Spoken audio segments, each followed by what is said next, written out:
स्वागत है दोस्तों आप सभी का क्लास ऑक्साइड में। इस वीडियो में हम लोग देखेंगे CBSE class 9 civics chapter 1 what is democracy, why democracy. इसका ये पार्ट 2 है। तो चलिए आगे बढ़ते हैं। इससे पहले हमने जो फर्स्ट पार्ट जो पार्ट 1 हमारी थी, वहां हमने देखा था कि डेमोक्रेसी के टोटल आपके जो बुक है उसमें टोटल 4 फीचर दिए गए हैं। Major decisions by elected leader, ये जो आपकी टॉपिक है इसे हमने डिस्कस कर लिया था अपने पार्ट 1 में। इस वीडियो में हम लोग डिस्कस करेंगे आपकी जो फीचर नंबर 2 है, free and fair electoral competition. ठीक है। और जो पार्ट 3 आएगी वहां पे बाकी जो दोनों बच जाएंगे फीचर जो है हम लोग उसको वहां पे डिस्कस कर लेंगे। तो हमारा feature number 2 free and fair electoral competition क्या है समझते हैं इसे। इसे एक एग्जांपल से समझते हैं। लेते हैं एग्जांपल चाइना का। अब देखो, चाइना की अगर हम लोग बात करें तो चाइना की पार्लियामेंट को क्या बोलते हैं? तो पार्लियामेंट ऑफ चाइना को हम लोग बोलते हैं हुआंगियो रेनमिम दाइबियाओ दाहुई। अगर इसका इंग्लिश ट्रांसलेशन किया जाए तो मतलब इसका बनता है नेशनल पीपल्स कांग्रेस। ठीक है।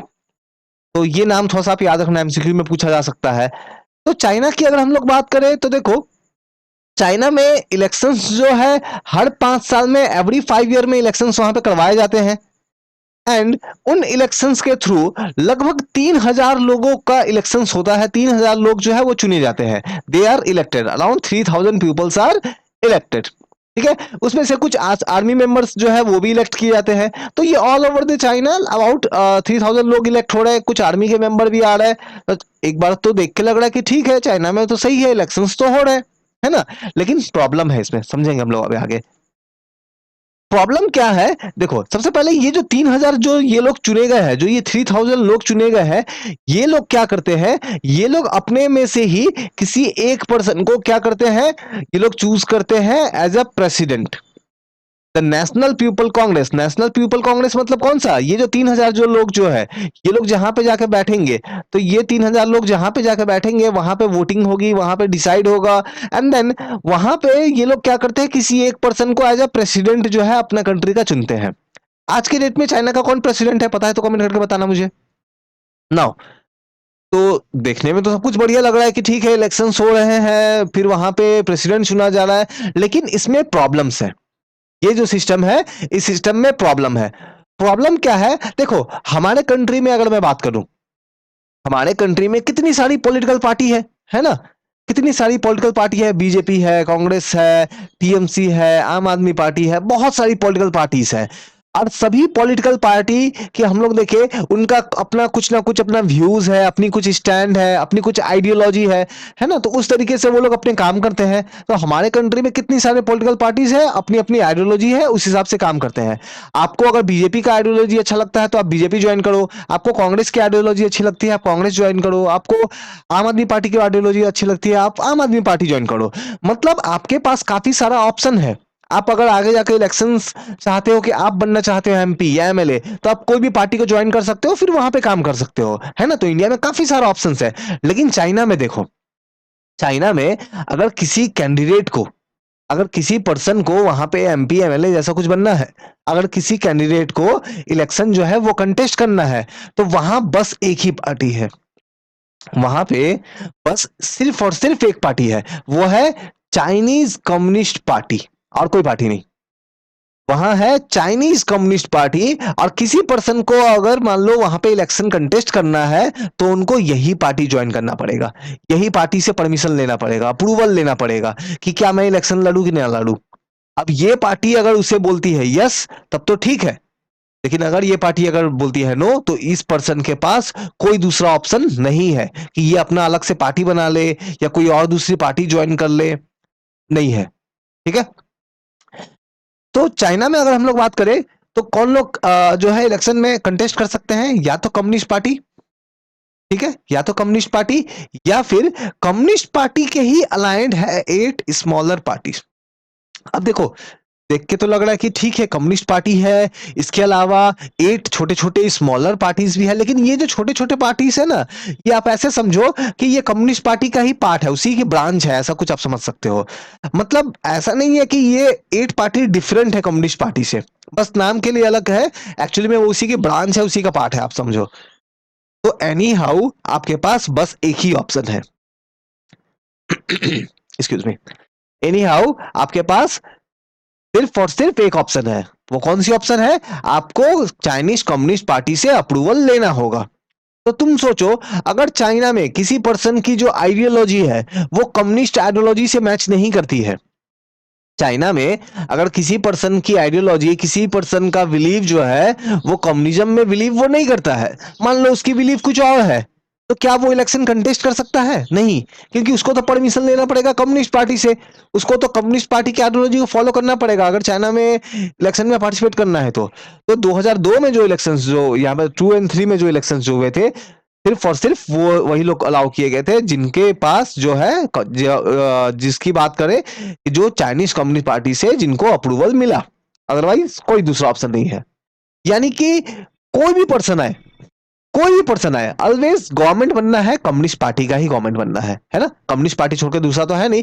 यानी कि सिर्फ और सिर्फ एक पार्टी की गवर्नमेंट है, कोई दूसरी पार्टी, दूसरी आइडियोलॉजी किसी को अलाउ नहीं किया जाता है चाइना में, है ना? सिर्फ कम्युनिस्ट आइडियोलॉजी को ही अलाउ किया जाता है। तो क्या चाइना में सच में ऑप्शन है क्या? इलेक्शन का तो मतलब क्या है? आपके सामने ऑप्शन दिया जाए। देखो, इलेक्शन का मतलब क्या है कि आपके सामने 4 या 5 आपके सामने ऑप्शन दिया जाए, एंड देन उसमें से जो आपको अच्छा लगता है आप वो वाला चुनो। लेकिन यहां तो बस एक ऑप्शन है ना? चाइनीज कम्युनिस्ट पार्टी, उसको छोड़ के कोई दूसरा ऑप्शन नहीं है। तो क्या ये सच में इलेक्शन है? हाँ, क्या सच में इसको हम लोग बोलेंगे कि ये फ्री एंड फेयर इलेक्शन है, सही तरीके का इलेक्शन है? बिल्कुल नहीं। एक दूसरा एग्जाम्पल समझते हैं हम लोग, है ना? एक दूसरा एग्जाम्पल समझते हैं मैक्सिको का। ठीक है, यहाँ पे देखो, चाइना में यहाँ भी देखा हमने कि चाइना में इलेक्शन हो रहे हैं, लेकिन वो इलेक्शन एक दिखावा है ना? एक नाटक है। वैसे ही मैक्सिको का भी हम लोग देखते हैं, यहाँ पे भी ऐसे कुछ है। मैक्सिको को इंडिपेंडेंस मिला, आजादी मिला 1930। सोचो, हमसे 17 साल पहले, है ना? हमें 1947 में मिला, इन्हें 1930 में मिल गया। इलेक्शंस भी होते हैं, है ना? हर एक 6 साल पे, एवरी आफ्टर 6 ईयर इलेक्शंस भी हो रहा है, प्रेसिडेंट को भी इलेक्ट किया जा रहा है। कभी भी वहां पे कोई मिलिट्री रूल या डिक्टेटरशिप ऐसा कुछ नहीं आया, मतलब सब कुछ अच्छा दिख रहा है। यहाँ पे भी सब कुछ अच्छा दिख रहा है, लेकिन बाहर से जो सब कुछ अच्छा दिखता है, अंदर से जरूरी नहीं हो कि वो अच्छा ही हो, है ना? तो यहाँ देखते हैं प्रॉब्लम क्या है। ये जो इलेक्शंस होते थे मैक्सिको में, तो इस इलेक्शंस में बहुत सारी जो है वो पार्टी पार्ट लेती थी। तो मतलब चाइना की तरह नहीं था, चाइना में तो बस एक ही पार्टी था ना, यहां तो बहुत सारी पार्टी जो है वो पार्ट लेती थी। ठीक है, लेकिन सिर्फ और सिर्फ एक party, PRI, institutional revolutionary party, यही सिर्फ जीतती थी टिल 2000। मतलब क्या है कि सोचो, 1930 से 2000 तक कितना लंबा सा टाइम है। सोचो, 1930 से 2000 तक इलेक्शंस हो रहे, हर 5 साल में, सॉरी, हर 6 ईयर्स में इलेक्शंस हो रहे। बहुत सारी पार्टी भी पार्टिसिपेट करती है, लेकिन जीतती सिर्फ एक पार्टी है, PRI। कोई दूसरी पार्टी जीतती नहीं है। आप थोड़ा देर के लिए सोचो, आप एक रेस में पार्टिसिपेट करते हो, आप बहुत सालों से आप एक रेस में पार्टिसिपेट करते हो, और लगातार उस रेस को सिर्फ एक पर्सन जीत रहा है बहुत सालों से, तो चांसेस है ना कि जरूर कुछ वहां पे गड़बड़ है, जरूर कुछ वहां प्रॉब्लम्स है ना? यहां भी ऐसे कुछ है। 1930 से अगर 2000 काउंट करो, है ना, तो कितना लंबा सा टाइम है, इतनी लंबी सी टाइम है ना? इतना लंबा सा ईयर में, इतने लंबे पीरियड में सिर्फ एक ही पार्टी जीत रही है, मतलब कुछ तो प्रॉब्लम है। तो हाँ, बिल्कुल प्रॉब्लम है। ये जो पार्टी है, PRI, इंस्टीट्यूशनल रेवोल्यूशनरी पार्टी, ये करप्शन करती है, इन्होंने फ्रॉड किए, पावर को मिसयूज किया। तो इन्होंने इलेक्शन जीता, लेकिन कैसे? करप्शन के थ्रू, फ्रॉड के थ्रू, मिसयूज ऑफ पावर के थ्रू। पावर को मिसयूज किया, लोगों को डराया धमकाया, लोगों को पैसे दिए, जो लोग इलेक्शन वाले जो लोग हैं उनको पैसे देके के अपने फेवर में वोट करवाया। मतलब जो कर सकते हैं इन्होंने अपने आप को जिताने के लिए, वो सब कुछ किया। जो कर सकते हैं अपने आप को जिताने के लिए, इन्होंने वो सब कुछ किया, है ना? तो इस तरीके से ये लोग जीते। तो क्या इसका जीतना जो है, ये जो PRI पार्टी जो जीत के आ रही है मैक्सिको में टिल 2000 तक, क्या हम लोग इसको बोलेंगे कि ये डेमोक्रेटिक तरीका है? डेमोक्रेसी में ठीक है, इलेक्शंस होते हैं, तो यहाँ तो इलेक्शंस हो रहे हैं, लेकिन जस्ट इलेक्शन को देख के हम लोग बोल दें क्या क्या ये डेमोक्रेसी है? नहीं। इलेक्शन तो चाइना में भी हो रहे थे, तो क्या उसको डेमोक्रेसी बोल दे? नहीं। मैक्सिको में भी हो रहा है इलेक्शन, क्या डेमोक्रेसी बोल दे? नहीं। सिर्फ इलेक्शन होना काफी नहीं है डेमोक्रेसी के लिए। क्या करती थी पीआरआई पार्टी जीतने के लिए? तो देखो क्या क्या ये लोग उपाय अपनाते थे। अब देखो मैंने यहाँ पे जो स्लाइड्स जो बनाए हैं ना एकदम नोट्स की तरह बनाए हैं, ठीक है? तो आप लोग जो है ये सब नोट्स को स्क्रीनशॉट ले सकते हो, क्योंकि आपको आप इसको जो है आप इस तरह की नोट्स आपको नहीं मिलेगी, है ना? ये मैंने नोट्स ही है, मेरे नोट्स को ही मैंने स्लाइड के फॉर्म में डाल के रखा है। चलो आगे बढ़ते हैं। तो क्या क्या करती थी पीआरआई ये मेक्सिको में जीतने के लिए? तो जो गवर्नमेंट जो सरकारी जो नौकरी करने वाले जो लोग थे, जो गवर्नमेंट एम्प्लॉय थे, इनको फोर्स किया जाता था कि आप पार्टी की मीटिंग में पार्टिसिपेट करो। जो पीआरआई पार्टी की जो मीटिंग जो होती थी उसमें गवर्नमेंट ऑफिशियल्स को गवर्नमेंट एम्प्लॉयज को आना है, पार्टिसिपेट करना है ना? जो टीचर्स जो है गवर्नमेंट स्कूल वाले वो क्या करते थे, वो पेरेंट्स को जो है पेरेंट्स को फोर्स करते थे, आप वोट करो। किसको वोट करना है? सिर्फ पीआरआई को करना है ना? दूसरा बटन जैसे खराब हो गया वहां पे ईवीएम अगर होगा तो मोस्ट प्रॉब्ली शायद दूसरा बटन खराब हो गया, सिर्फ पीआरआई वाला ही बटन दबता है। तो टीचर्स फोर्स करते थे पेरेंट्स को कि आपको क्या करना है, आपको वोट करना है सिर्फ पीआरआई को। जो मीडिया जो थी वो भी उसको भी खरीद लिया था पीआरआई ने, है ना? मीडिया क्या करती थी, पीआरआई को बहुत अच्छा दिखाती थी। पीआरआई पार्टी के जो लोग थे, पीआरआई पार्टी के जो लीडर्स थे, उनके बारे में बहुत अच्छी अच्छी बातें बोलती थी, है ना? चाहे वो लोग कुछ भी करे, अगर मान लो पीआरआई पार्टी का कोई पर्सन कुछ खराब काम भी करता है तो उसको नहीं दिखाएंगे, छोटा सा भी अच्छा काम करेंगे तो दिन भर उसी को दिखाएंगे, ऐसा था।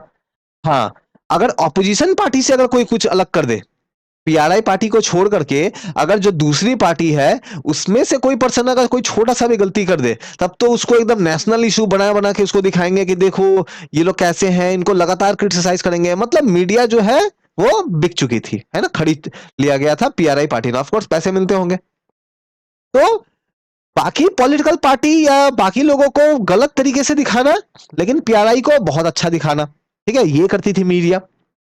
ये सब तरीके अपनाए थे पीआरआई ने, है ना, अपने आप को जिताने के लिए। जो पीआरआई पार्टी के कैंडिडेट जो होते थे, इनके पास क्योंकि करप्शन कर करके इनके पास तो एकदम पैसे के तो एकदम बोरी इनके पास थे, है ना? पैसे तो एकदम ह्यूज अमाउंट ऑफ मनी था इनके पास में। अब जब इलेक्शन जब होती थी तो लोगों में पैसे बांटते थे, लोगों को पैसे देते थे कि ये लो पैसे, मुझे ही वोट देना, है ना? डेमोक्रेसी में ऐसा नहीं होता। डेमोक्रेसी में लोगों के पास फ्रीडम होना चाहिए, है ना? ऐसा नहीं कि पैसे ले लिए एंड देन हाँ ठीक है आपको वोट देंगे, ठीक है? तो वहां के जो पीआरआई पार्टी के जो मेंबर्स थे, कैंडिडेट्स थे, वो लोगों को पैसे देते थे, बहुत पैसे खर्च करते थे, पार्टी दे दिया कि लो मुझे ही वोट देना, ठीक है? तो ये तरीका था। अब मान लो कोई कुछ कोई एक एरिया है, कुछ एक एरिया के लोग बहुत ही पढ़े लिखे हैं, है ना? एक एरिया है, कॉलोनी है, वहां के लोग बहुत पढ़े लिखे हैं, वो लोग समझ गए कि पीआरआई वाले कितने बदमाश है। अब वो लोग चाह रहे हैं कि नहीं, हम लोग तो पीआरआई को वोट नहीं देंगे, चाहे जो हो जाए, पैसे दे दो या जो भी दे दो, पीआरआई को वोट नहीं देंगे। हम लोग तो वोट देंगे वो जो दूसरी पार्टी है उसका कैंडिडेट अच्छा है उसको देंगे।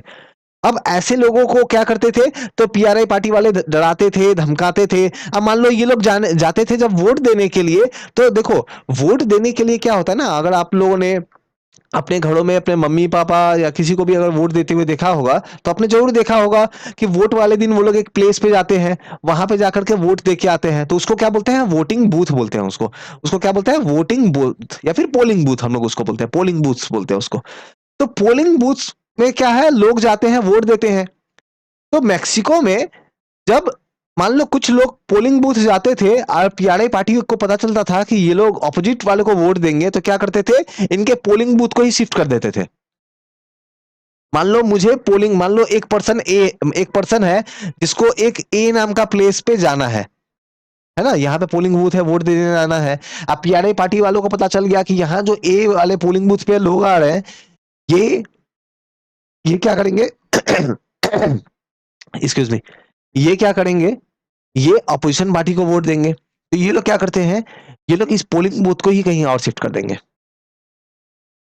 ठीक है, ताकि वो लोग अपना वोट ही ना दे पाए। तो ये तरीके अपनाते थे पीआरए वालों ने। तो आप देख सकते हो कि डेमोक्रेसी में का तो ये क्या डेमोक्रेसी के लक्षण है ना? डेमोक्रेसी के तो लक्षण नहीं है।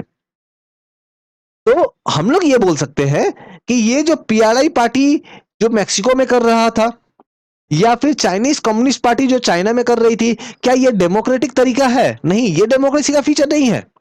तो यहां से हमारी डेमोक्रेसी की सेकंड फीचर जो है वो निकल के आती है। क्या हम लोग चाइना में एंड मेक्सिको में ये जो इलेक्शन जो हो रहे हैं, क्या हम लोग इसको बोले कि हाँ ये डेमोक्रेटिक तरीका है ना? क्या ये डेमोक्रेटिक तरीका से लोगों ने अपने रूलर्स को चुना है? नहीं। क्यों? रीजन क्या है? चाइना में लोगों के पास में तो चॉइस ही नहीं है। चाइना में लोगों के पास तो सीरियस चॉइस ही नहीं है, सारे के सारे तो वो चाइनीज कम्युनिस्ट पार्टी वाले ही है। तो डेमोक्रेसी में चॉइस होना चाहिए, है ना। They have to choose the ruling party, है ना। वहां पे चाइना में तो बस जो रूलिंग पार्टी है बस उसी के कैंडिडेट को चुनो।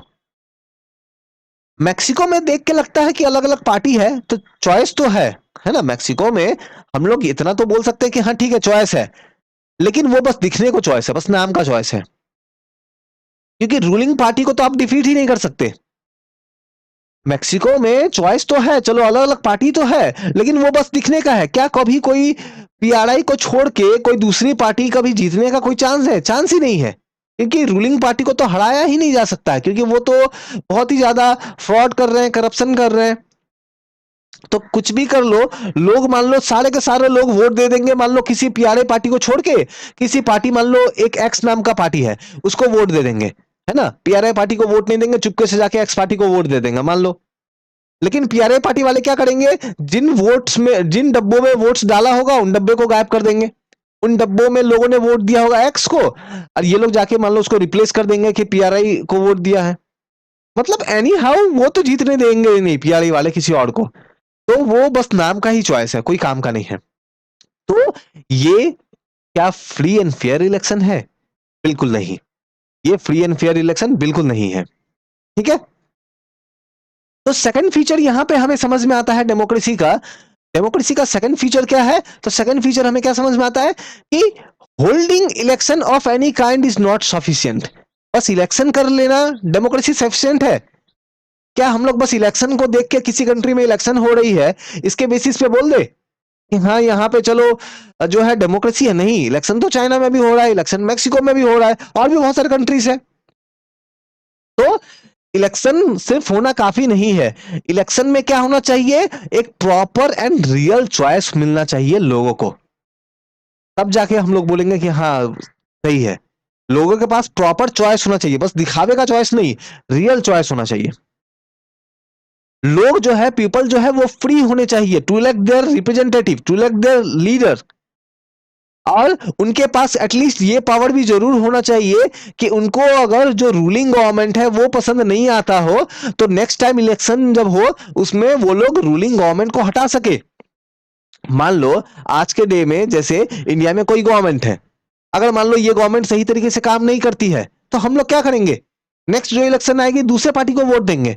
मतलब हमारे पास ये पावर है कि अभी की जो गवर्नमेंट है, जो रूलिंग गवर्नमेंट है, इसको हम लोग हटा सके। हाँ ठीक है, 2 साल बाद हटाएंगे, 2 साल बाद इलेक्शन होगा तो 2 साल बाद हटाएंगे, लेकिन एटलीस्ट हमारे पास पावर है। लेकिन क्या ये ऐसा पावर मैक्सिको में था लोगों के पास? नहीं, वहां तो हटा ही नहीं पा रहे थे। तो डेमोक्रेसी में ये पावर होना जरूरी है। तो ये जो मैंने लाइन बोल्ड करके लिखा है ना, ये इंपॉर्टेंट है, याद रखना है। देखो, तो ये लाइन एकदम एज इट इज लाइन याद रखना है। A democracy must be based on a free and fair election where those currently in power have fair chance of losing. Democracy जो है वो फ्री एंड फेयर तरीके का इलेक्शन होना चाहिए, जहां पे एक प्रॉपर चांस ये भी होना चाहिए कि जो करंटली पावर में है वो लूज कर सके, वो हार सके, है ना। पत्थर की लकीर नहीं है कि हारेंगे ही नहीं, ठीक है। उनकी उनके लिए भी होना चाहिए कि हाँ ये भी हार सके। तो ये थी हमारी डेमोक्रेसी की सेकेंड फीचर। हमने देखो, हमने डेमोक्रेसी का पहले जो फीचर था वो देखा था major decision elected by leader. Second feature हमने अभी देखा क्या? Free and fair electoral competition. Electoral competition free and fair होना चाहिए। इलेक्टोरल कंपटीशन मतलब जो इलेक्शंस जो होती है इसमें कंपटीशन ही तो होता है ना, तो ये फ्री एंड फेयर होना चाहिए। तो ये हमारा सेकंड फीचर था। इसकी बाद वाली जो वीडियो आएगी इसमें ये दोनों फीचर मैं एक साथ कवर कर लूंगा, ठीक है। ये पार्ट 3 में कवर कर लूंगा। कोई भी डाउट इंक्वायरी है, कोई भी पॉइंट समझ में नहीं आया है, आप कमेंट करके आप मुझे बताओ। टेलीग्राम है, फेसबुक है, इंस्टाग्राम है, सबकी लिंक दी गई है। आप वहां पे भी जुड़ के मुझसे क्वेश्चंस पूछ सकते हो, डायरेक्टली मुझसे बात कर सकते हो, ठीक है। तो यहीं तक करते हैं इस वीडियो में। आई होप आपको समझ में जरूर आया होगा। समझ में आया है तो बिल्कुल like and comment and share करें। Thank you.